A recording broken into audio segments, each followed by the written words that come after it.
जय माता दी, जय मां कामाख्या। देवराधा ट्रस्ट सत्यवाणी चैनल से आप ज्योतिष के रहस्यमय ज्ञान में विष योग यानी शनि चंद्र की युक्ति को विष योग कहते हैं। जिसकी भी पत्रिका में विष योग हो या ग्रहण दोष हो, उनके लिए बहुत ही रहस्यमय ज्ञान बताने हैं ताकि आप उस विष योग और ग्रहण योग को समाप्त कर सकें। अन्यथा यह विष योग बहुत कष्ट प्रदान करता है। यदि बृहस्पति की दृष्टि ग्रहण योग या विष योग पर पड़ती हो तो एक तो उनका कुप्रभाव आधा रह जाता है।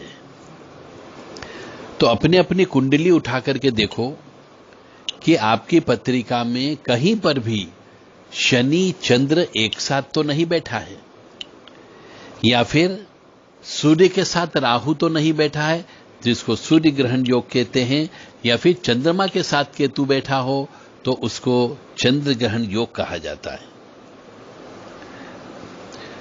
शनि चंद्र एक साथ जहां पे बैठते हैं वहां पर विष योग का निर्माण हो जाता है। शनि का काम है ठोस करना। ठोस मतलब कठोर, जैसे पत्थर, ईंट, पहाड़, लोहा, ये सब शनि का काम है। तो शनि जो है ठोस करने का काम करता है, और इसीलिए चंद्रमा यानी पानी, शनि जो है पानी को बर्फ में परिवर्तन कर देता है और ठोस कर देता है। तो चंद्रमा को जो अपना फल देना चाहिए वो फल नहीं दे पाता है। लेकिन ये बर्फ हवा लगते ही पिघलने लग जाती है और वापस चंद्र में बदल जल जाती है। और हवा यानी कि बृहस्पति, गुरु को हवा कहा गया है। तो जहां पर भी शनि चंद्र की युक्ति होती हो उसके सामने यदि बृहस्पति की वस्तु रख दी जाए या कायम कर दी जाए, या ऐसी जगह जहां से बृहस्पति की 9, 5 या 7वीं दृष्टि उस पर पड़ने लग जाए, तो यह ग्रहण जो है राहु धुआं जिसको बोलते हैं, सूर्य के प्रकाश को ढक देता है, उसको कम कर देता है। यानी गुरु की दृष्टि पड़ते से ही राहु क्षीण हो जाता है और तेज हवा का धुआं या धुंध को भी उड़ा देती है। इसलिए ग्रहण की स्थिति जहां पर बनती है उस पर बृहस्पति को रख देना चाहिए। ऐसी जगह बृहस्पति की वस्तुएं का संग्रह करना चाहिए या रखना चाहिए।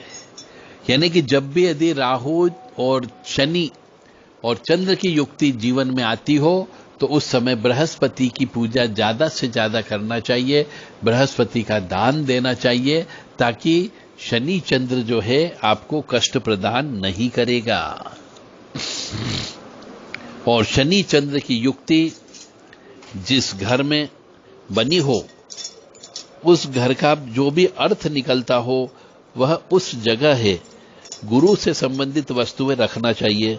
यानी कि हल्दी, चना, दाल, केले के वृक्ष की जड़, पीपल के वृक्ष की जड़, ये सब चीज उस स्थान पर रख देना चाहिए जिस घर में शनि चंद्र की युक्ति बनी हो।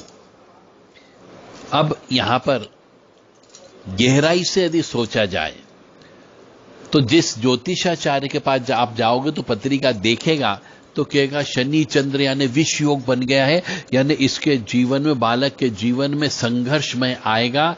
क्योंकि कोई भी बालक, कोई भी जातक, कोई भी मनुष्य, जब विष योग का मतलब होता है यदि उसको जहर पिला दिया जाए, यदि उसको उल्टियां होने लग जाए, यदि वो बीमार पड़ जाए, बिस्तर पे पड़ जाए, विष योग का मतलब ये होता है कि शनि यानी कि काला और चंद्रमा यानी कि दूध, जब काला और दूध यानी सफेद दोनों को मिला दिया जाएगा तो वो किसी काम का नहीं रहेगा।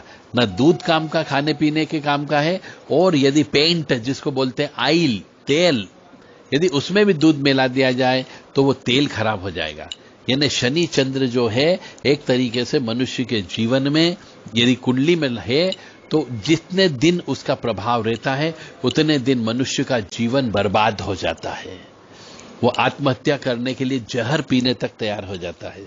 इसलिए इसको विष योग कहा गया है। तो विष योग को रोकने के लिए केवल एकमात्र गुरु महाराज है। तो गुरु की दृष्टि पड़ने पर चंद्रमा को प्रबल मिलता है, और चंद्रमा को प्रबल मिलता है तो जब चंद्रमा स्ट्रांग हो जाता है तो शनि का प्रभाव ऑटोमेटिकली कम हो जाता है।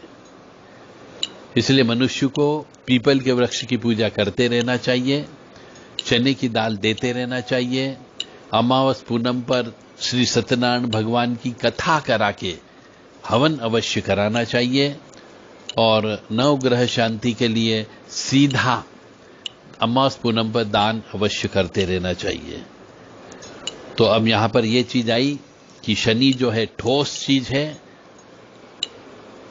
चंद्रमा पानी है, और गुरु जो है यह हवा है। तो चंद्रमा यानी पानी यानी दूध, वो शनि के प्रभाव में आकर के ठोस बन जाता है। तो फिर चंद्रमा अपने स्वरूप में नहीं होता है, यानी चंद्रमा का अपना अस्तित्व समाप्त हो जाता है और वह शनि में परिवर्तन हो जाता है। यानी चंद्रमा भी शनि जैसा फल देने लगता है ठोस होने की वजह से। तो चंद्रमा को अपना प्रभाव लेना हो चंद्रमा से, तो चंद्रमा के सामने बृहस्पति को लेकर के आ जाना चाहिए। यानी बृहस्पति यानी हवा, जब हवा लगेगी बर्फ को तो वह पिघलने लगता है और वह वापस अपने वास्तविक स्थिति में आ जाता है। इस तरीके से जिस भी मनुष्य के जीवन में शनि चंद्र की युक्ति हो, तो उस समय पे जब भी जीवन में शनि की महादशा, चंद्र की अंतर्दशा या चंद्र की महादशा में शनि की अंतर्दशा आती हो, उस समय ज्यादा से ज्यादा गुरु से संबंधित पूजा पाठ, जप तप, हवन अवश्य करना चाहिए। जय माता दी, जय मां कामाख्या।